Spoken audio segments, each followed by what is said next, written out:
Hello friends, today recipe సేమియా ఉప్మా చాలా టేస్టీగా ఉంటుంది. చాలా తొందరగా అంటే చాలా సింపుల్గా తొందరగా చేసుకోవచ్చు. దానికి ముందుగా పాన్ పెట్టుకొని పాన్లోకి ఒక 6 టేబుల్ స్పూన్లు ఆయిల్ వేసుకున్నాను. ఆయిల్ కాగిన తర్వాత ఆవాలు 1 టేబుల్ స్పూన్ వేసుకోవాలి. ఆవాలు చిటపటలాడితేనే టేస్ట్ సూపర్గా ఉంటుంది. ఇవి ఆవాలు చిటపటలాడిన తర్వాత ఆనియన్స్ 2 తీసుకున్నాను. పెద్దగా సైజుగా కట్ చేసుకోవాలి. ఉప్మాకి ఎప్పుడు ఆనియన్స్ ఇలా పెద్దగా కట్ చేసుకుంటేనే చాలా బాగుంటుంది. మధ్యలో మనము ఆనియన్స్ని తింటుంటే చాలా టేస్ట్ సూపర్గా ఉంటుంది, నోటికి తగులుతూ ఉంటే. తర్వాత పచ్చిమిరకాయలు ఒక 8 వేసుకున్నాను. టమోటా 1 కట్ చేసుకున్నది వేసుకున్నాను. పచ్చిమిరకాయలు, కరివేపాకు వేసుకొని మనము ఇలా ఫ్రై చేసుకోవాలి. ఇవంతా కొద్దిసేపు మనము బాగా ఫ్రై చేసుకోవాలి.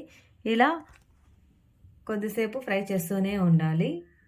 ఇది అంతా కొద్దిగా ఫ్రై అయిన తర్వాత జీలకర్ర ఇప్పుడు వేసుకోవాలి. ఫస్ట్లోనే వేసుకుంటే మాడిపోతుంది, అందుకని జీలకర్ర ఇప్పుడు వేసుకున్నాను. జీలకర్ర వేసుకొని కొద్దిసేపు ఫ్రై చేసుకోవాలి. ఈ ఆనియన్, టమోటా, కరివేపాకు, పచ్చిమిరకాయలు అన్నీ ఇలా ఫ్రై అయిన తర్వాత సేమియా 1 గ్లాస్ తీసుకున్నాను. అదే గ్లాస్ కొలతతోనే 2 గ్లాసులు నీళ్లు మనము పోసుకోవాలి. ఇలా నీళ్ళు 2 గ్లాసులు పోసుకున్నాను. పోసుకున్న తర్వాత సేమియా ఉప్మాకి కావలసిన రుచికి సరిపడ ఉప్పు, రాళ్ళుప్పు వేసుకోవాలి. ఇలా రాళ్ళుప్పు అంతా వేసుకొని మనము ఒక లిడ్ పెట్టుకోవాలి. మూత పెట్టుకుంటే మనకు తొందరగా ఎసురు తెరులుతుంది. ఇలా పెట్టుకొని తర్వాత ఒక 5 మినిట్స్ చూడండి, ఎసురు బాగా తెరులుతుంది. ఇప్పుడు ఎసురు తెరులుతున్నప్పుడు మనము రోస్టెడ్ సేమియా తీసుకున్నాను, అందుకని రోస్ట్ చేయనవసరం లేదు. రోస్టెడ్ సేమియా వేసుకున్నాను. వేసుకొని మనము ఇలా అంతా కలుపుకోవాలి, అంతా బాగా కలుపుకోవాలి.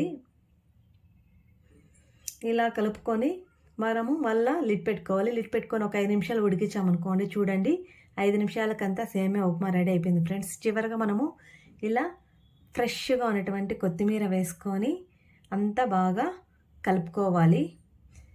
ఎంతో టేస్టీ అయినటువంటి సేమియా ఉప్మా రెడీ ఫ్రెండ్స్. అంతే కదా, చిటికలో చేసుకోవచ్చు.